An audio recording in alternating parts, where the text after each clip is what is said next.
You're watching Taste of Victory.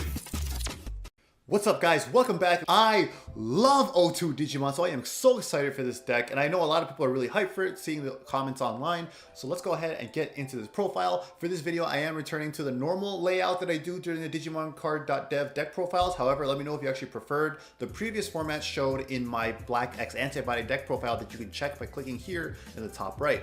But for now, let's see what's with all the hype for Armor Rush.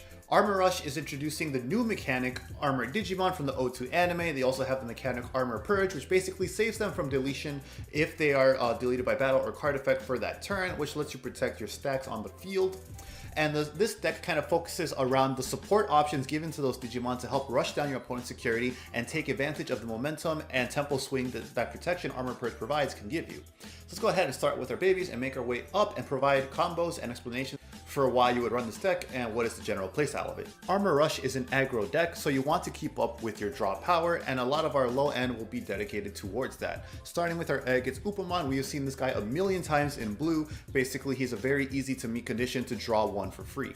After that, we got Vmon. Vmon is from booster set 1.5, and this is one with jamming. This Vmon lets you be really aggressive early game because you don't have to worry about your rookie being deleted to security unless it's through an option, because it has jamming, protecting it from battle with security Digimon.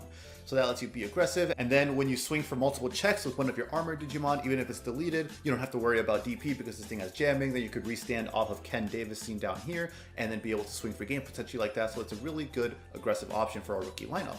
After that Vmon, we basically go into searchers and draw power. Let's turn on stats so we can get an idea of how many Digimon we are running at each level.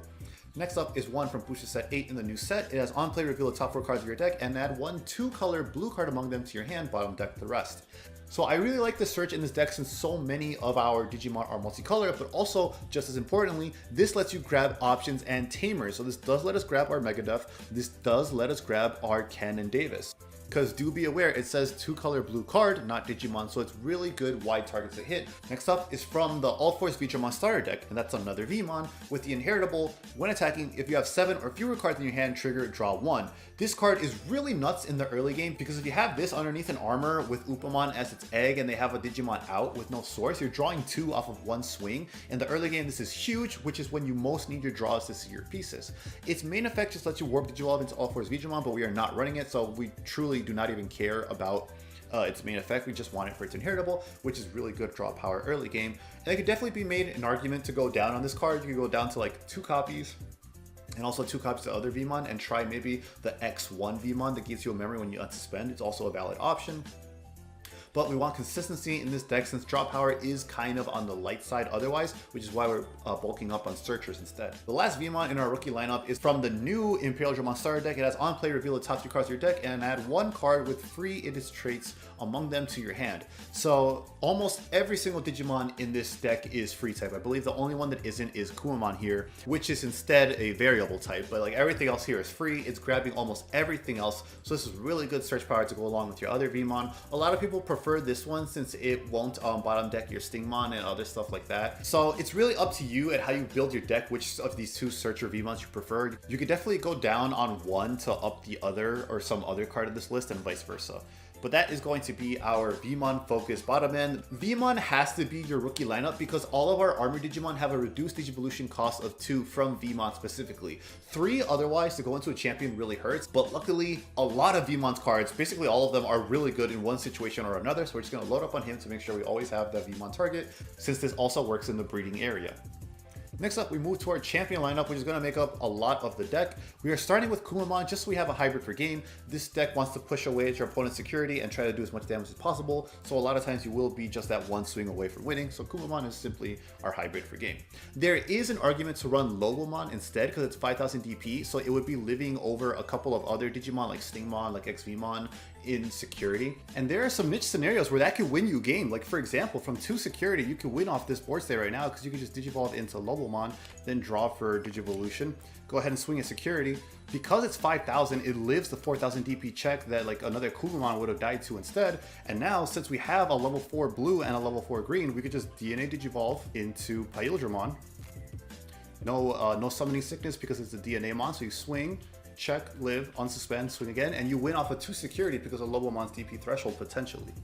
So there is an argument to be made for Lobomon, and it's really cool that even micro decisions like just 1000 DP threshold makes such a big difference in this game of Digimon. So after that, we go on to Stingmon. Stingmon lets you play itself for only 3 costs, reducing its play cost by 1 if you have a blue Digimon on the field. Its inheritable is if you have a blue Digimon in play, draw 1. Keep in mind that is an easy to meet condition in this deck since half of our deck is blue, and then also it is not once per turn. Breathe that again. It's not once per turn. So if you restand off of Pyildramon that you see is also in this list, you get to draw 1 each time. This is such an amazing card for consistency. It's a really important enabler to make sure you can jog rest Pyildramon without passing turn that turn for when it comes down to it. We are running only 1 since Pyildramon OTK isn't exactly the focus of this deck. You are trying to outvalue your opponent with Armor Digimon and then maybe OTK potentially with Fire Rocket and a Digivolution, or rather a DNA Digivolution finisher. So this is kind of like a pinch card to help you push for game when you really need it, which is why it's only at 1, but feel free to play around with that ratio.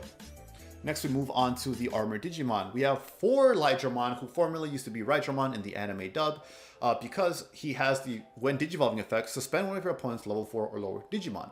This is really important in a lot of matchups, because especially Mastamon, who is the other predicted most popular deck in the meta, they have to hard play their Gatomon to search, and then that Gatomon gives them a lot of value because if they Digivolve into one of the Angel archetypes, it reduces the Digivolution cost by 2, so you can go into an ultimate for 1 cost. So you want to have 4 to see it as likely as possible and be able to Digivolve and snipe that Gatomon so Mastamon doesn't get value like that. There's also a lot of other great champions in this meta, so it's good to be able to swipe things like that. Like for example, in the mirror match, or even in Purge, sometimes they run Magnamon. Magnamon can become a gigantic blocker, simply Digivolving into Lydramon shuts that off by suspending it. Fantastic armor option.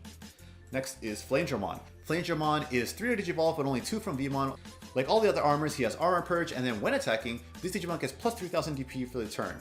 So that makes him 8000 when swinging, which is a really good number for a champion, especially if you get the 2-cost evolution off. So the combo here with him is Fire Rocket.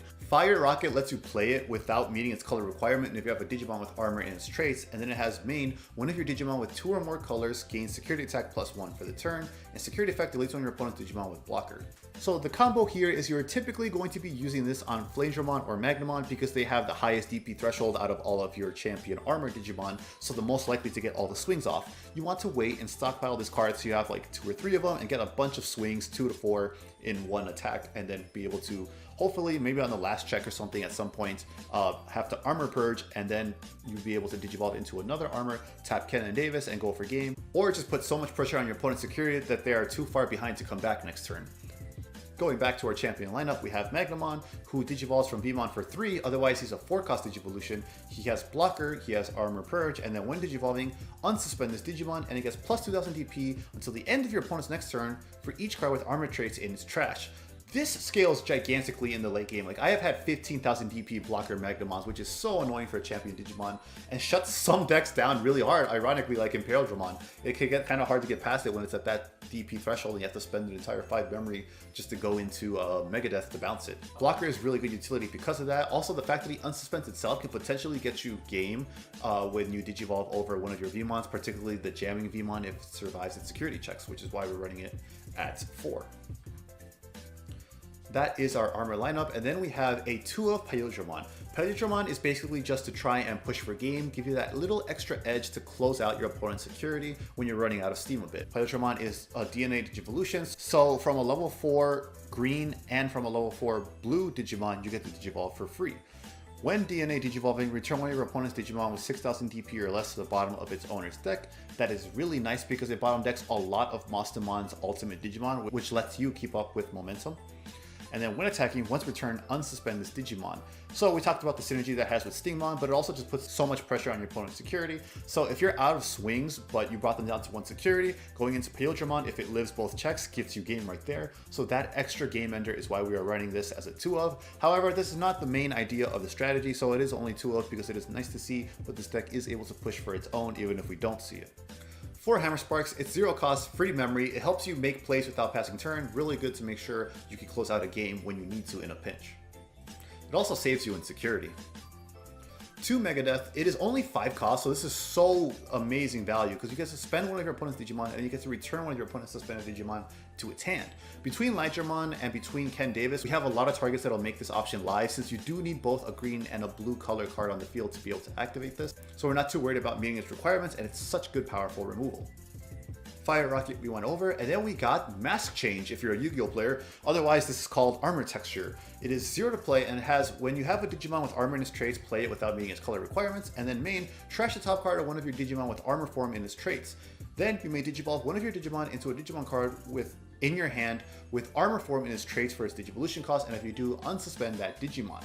So giving you that unsuspend lets you potentially get that one extra swing you need to go for lethal, or if you need to protect your Digimon. Its security effect also gets you an extra body, so that could potentially give you lethal next turn if your opponent wasn't accounting for an extra body suddenly popping up during your security checks. This is a really crucial option because of that, because it helps you into the OTK pressure strategy to be able to get rid of your opponent's security and get as many swings as you can one turn. We are running it only at 3 because I do feel this is the sweet spot number, because with 4 you are likely to brick on it too early game, and you don't want to run only like 1 or 2 because then you may not see it when you need it the most.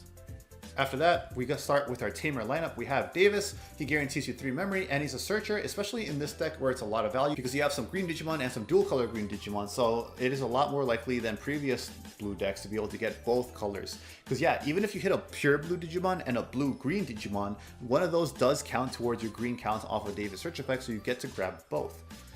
So Davis is a really good value card to search through your deck and guarantee you 3 memory. And then we have the new Tamer introduced in this set, Ken Davis. It is at the start of your main phase. If you have a blue Digimon in play, gain 1 memory, and then if you have a green Digimon in play, gain 1 memory.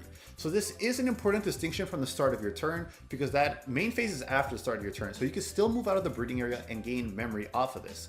And with cards like Paledramon, with cards like Lightgermon, you get 2 memory off of it, off of that 1 Digimon. So it's really good importing value because of that. And that does stack with other copies of itself and with Davis. So that could potentially give you gigantic turns. Then it also contributes into our aggressive strategy. By your turn, when one of your Digimon digivolves into a Digimon with 2 or more colors, you may suspend this Tamer to unsuspend that Digimon, which could potentially give you the last swing you need to attack for game, or protect one of your Digimon from being swung back at. And that is going to be the list for Armor Rush. It is an incredibly aggro deck that relies on the protection Armor Purge offers to make your opponents have a little bit more hard time swinging back at you. It's a good tempo, it is good aggression, and it has a lot of options to play into its OTK strategy. This is definitely an option heavier build, and that's because a lot of these options are really good in utility to play towards that aggressive, almost OTK strategy style. But definitely feel free to play with the ratios and run what you prefer. If you think it's too many, you could cut down for more Digimon, probably some more game enders like Paledramon or something like that, maybe even some Tamers. Another nice thing about this deck is that your games will be going by pretty fast. Let me know what you think about it though, and let me know if this deck made you like Armors when you previously didn't, or if you're a fan of Armors already and are excited to play this because of the anime. I'll see you guys in the next video. Let me know anything else you would do to improve this deck or some changes you would personally make, and I'll see you in the next video. Remember to stay hungry until you get a taste of victory.